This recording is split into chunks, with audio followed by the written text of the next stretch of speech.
penonton yang hadir di studio ternyata luar biasa ramai ya. Boleh diberi tepuk tangan semangatnya. Oke, terima kasih ya. Penonton yang ada di rumah juga jangan kalah ya dengan penonton yang ada di studio hari ini. Boleh dikobarkan semangatnya. Tepuk tangan juga boleh di rumah walaupun memang agak freak sedikit tapi nggak apa-apa ya. Nah, hari ini kita kembali lagi di program talk show kesayangan kalian, Trendshot. Sorot gayanya, kita bongkar faktanya. Oke. Nah, seperti biasa, Trendshot hari ini akan dipandu oleh saya, Bulan, yang host yang akan memandu kalian, menemani kalian penonton selama 30 menit ke depan. Nah, program talk show hari ini memang kita spesial ya untuk membahas sesuatu tren yang lagi viral di media sosial seperti biasa. Nah, hari ini saya sudah menyiapkan sesuatu yang spesial untuk para penonton semuanya. Hari ini kita akan membahas tentang fenomena gaya hidup sehat yang ada di kalangan Gen Z di media sosial ya. Karena hari ini memang sedang masif banget. Karena mungkin penonton boleh sadar ya bahwa paparan konten yang terus-menerus itu kadang membuat kita berpikir, apakah sebenarnya kita ikut melakukan olahraga, tren makanan sehat itu memang supaya untuk tubuh kita menjadi sehat atau hanya sekedar tren semata, supaya kita FOMO ya, fear of missing out, supaya tidak ketinggalan dan supaya kita merasa sama seperti teman-teman kita. Nah, hari ini saya tidak sendirian, saya sudah mengundang bintang tamu yang luar biasa. Dia adalah perwakilan dari teman-teman generasi Z ya yang memiliki prestasi di media sosial. Langsung saja kita sambut seorang TikTokers dengan followers 1 juta, Wafa. Oke, selamat sore Wafa. Boleh duduk, diambil mic-nya. Oke, Wafa, selamat sore. Sore Bulan. Boleh disapa dulu penonton yang hadir di studio dan di rumah. Halo semuanya penonton yang ada di studio dan ada yang di rumah. Halo Wafa. Nah, mungkin saya ingin menyampaikan sedikit ya background dari Wafa. Jadi Wafa ini adalah seorang anak muda luar biasa ya yang dia menjadi konten kreator dengan beliau ini mengangkat lifestyle hidup sehat ya. Iya benar. Dan sudah memiliki 1 juta followers di TikTok, luar biasa. Oke. Nah, Wafa, kita akan kulik sedikit ya kehidupan kamu menjadi content creator. Boleh? Boleh? Oke. Nah, Wafa, kamu sebagai content creator yang fokus pada lifestyle hidup sehat, itu kalau kita lihat akunnya memang berisi ada konten lari ya. Iya. Kemudian ada konten apa lagi nih, boleh diceritakan? Oke, jadi di sini aku Wafa. Aku di sini jadi konten kreator TikTok dan konten-konten yang aku bahas ini adalah tentang lifestyle hidup sehat, terus juga tentang olahraga dan terus juga daily life aku juga itu aku kontenkan di TikTok aku seperti itu. Oke, berarti memang seperti itu ya. Nah, Iya. Wafa sendiri memang dari awal menjadi seorang content creator, memang niatnya untuk ke arah situ, ke arah lifestyle hidup sehat, atau tiba-tiba berbelok kamu mengikuti tren yang ada di media sosial? Oke, jadi pertama kali aku bikin konten itu karena sebuah keisengan. Karena kan kita kayak kalau nggak ngapa-ngapain aja ataupun kita melakukan kegiatan apapun itu kayak sayang banget kan kalau nggak dikontenin gitu kan. Jadi aku ngontenin itu cuman sekedar hanya sebuah konten, tapi nggak pernah memikirkan apa itu engagement ataupun apa itu viral dan lain-lain. Nah, sampai akhirnya ketika aku itu bikin 10 konten TikTok lah anggapannya dan satunya itu viral tembus 1 juta viewers waktu itu ya. Oke, luar biasa ya. Karena berawal dari iseng-iseng bisa jadi sebuah berkah ya. Iya, jadi sebuah berkah. Nah, dari situ aku jadi sadar kayak yang dimau sama viewers aku ini apa sih sebenarnya? Ternyata mereka itu suka sama konten yang aku buat tentang lifestyle hidup sehat, tentang edukasi olahraga semacam itu. Oke, tapi sebenarnya di balik dirimu ini ya yang membuat konten lifestyle hidup sehat, sebenarnya ada nggak sih keresahan yang muncul di dalam hatimu melihat bagaimana masyarakat yang FOMO dengan konten-konten itu? Pasti ada ya kak ya, karena kan kalau kita lihat konten orang lain itu mereka itu melakukan olahraga, tapi mereka itu tidak memikirkan bahayanya. Mereka itu nggak tahu basic-basicnya, hanya saja mereka itu FOMO lari tapi nggak tahu basic-basicnya, padahal basic kecil itu contohnya pemanasan ketika sebelum olahraga itu kan sangat penting sekali. Betul. Dan kalau dihiraukan itu akan berubah kejadian yang sangat fatal.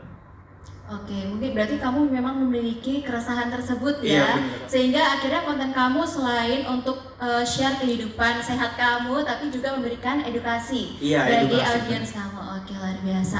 Nah, mungkin boleh di-share juga bagaimana kan kamu ini sebagai content creator ya, pasti punya kesibukan, ada kuliah, membuat konten, kemudian kamu harus mempertahankan kehidupanmu untuk olahraga, terus masak makanan sendiri. Mungkin boleh ceritakan singkat saja apa tantangan yang kamu hadapi.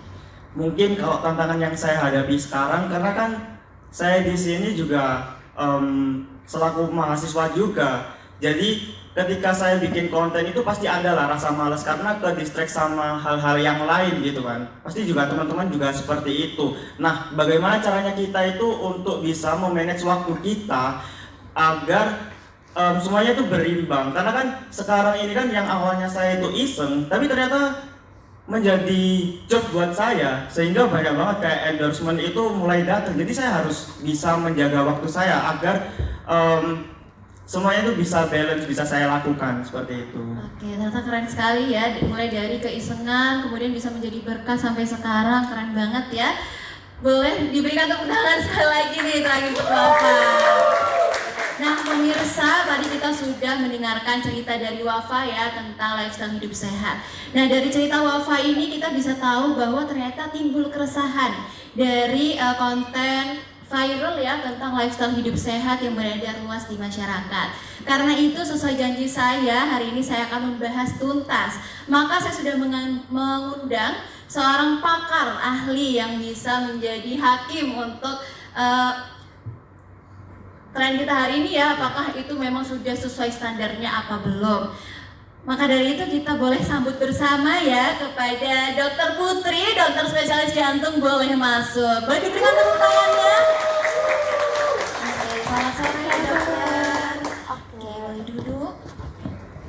Oke, mungkin dokter boleh memperkenalkan diri dulu ya pada pemirsa. Oke, halo semuanya yang ada di studio dan yang ada di rumah. Oke, perkenalkan nama saya Dr. Putri. Saya adalah dokter spesialis jantung. Oke, mungkin jadi bagi pemirsa yang belum tahu ya, Dokter Putri ini tidak hanya menjadi dokter spesialis jantung, tapi beliau juga mengelola media sosial seperti Wafa ya. Tapi kalau Wafa di TikTok, Dokter Putri ini mengelola di Instagram. Oke, betul. Nah, jadi dua bintang tamu saya hari ini memiliki kesamaan ya, sama-sama tertarik di bidang kesehatan. Jadi di sini saya akan mengulik bersama. Nah, tadi dokter mungkin sudah mendengarkan ya dari samping panggung menanggapi cerita dari Wafa di segmen sebelumnya nih, dokter, tentang masyarakat yang FOMO terhadap tren-tren gaya hidup sehat. Salah satunya adalah lari, dokter. Nah, menurut dokter bagaimana nih tentang tren lari, masyarakat yang mengikuti tren lari kemudian upload Strava ya, upload pace berapa gitu ya. Nah, tanpa memiliki kesadaran akan persiapan yang matang. Nah, itu mungkin boleh dijelaskan apakah ada risikonya, dokter? Kalau misalnya menurut saya sebagai dokter dan teman-teman sejawat saya, sebenarnya saya tuh senang sekali karena Gen Z sekarang itu udah sadar ya akan pentingnya olahraga, akan pentingnya mengeluarkan keringat begitu. Karena saya lihat Gen Z sekarang itu kebanyakan di rumah aja, nonton film dan tidak keluar kamar bahkan. Nah, tetapi saya tuh resah sebenarnya ya, Ulan ya. Sebenarnya saya tuh resah kenapa? Karena saya lihat di media sosial Gen Z itu mereka melakukan lari, mereka melakukan olahraga pedal, tenis, mereka itu tanpa pemanasan gitu. Jadi saya berpikir mereka ini kenapa ngawur sekali gitu loh. Padahal pemanasan itu adalah kunci pertama agar nge-warm up tubuh kita seperti itu. Oke, berarti memang sangat berbahaya ya dokter melakukan kegiatan olahraga tanpa pemanasan. Benar sekali. Oke. Nah tadi kan kita membahas tentang tren lifestyle hidup sehat. Selain olahraga yang sedang tren di masyarakat juga ini dokter tentang jajanan kukusan. Jadi sekarang sedang tren jajanan kukusan seperti mungkin dimsum, kemudian ada sayuran, ubi-ubian kukus yang dijual di pinggir jalan itu. Nah Menurut dokter nih ya, mungkin boleh dijelaskan secara medis, apakah memang jajanan kukusan itu selalu lebih sehat dari jajanan yang digoreng ya? Apakah ada fakta mewujudkan di baliknya? Oke, jadi yang lagi tren sekarang kan dimsum mentai ya. Nah, jadi begini teman-teman, kalau misalnya dimsum mentai itu sebenarnya tidak sehat. Kenapa? Karena dia itu buatannya itu dibuat oleh pengawet dan juga mereka tuh dikukus selama lebih dari 1 hari itu bisa, berjam-jam itu juga bisa. Itu tuh bisa mengurangi kandungan natriumnya seperti itu. Tapi kalau misalnya sekarang rame ya yang ada di jalan-jalan kukusan ubi, kukusan kentang. Menurut saya tuh saya juga senang karena tuh sehat gitu. Karena kebanyakan sekarang kita tuh malas ya untuk merebus sendiri, ke pasar untuk membelinya. Jadi dengan adanya jualan-jualan seperti itu menurut saya memudahkan seperti itu. Dan juga harganya murah. Oke, berarti boleh kita seleksi dulu ya dokter sebelum membeli. Memang ada jajanan kukusan yang sehat dan ada yang mungkin kurang sehat ya, boleh dipilih opsi yang lain.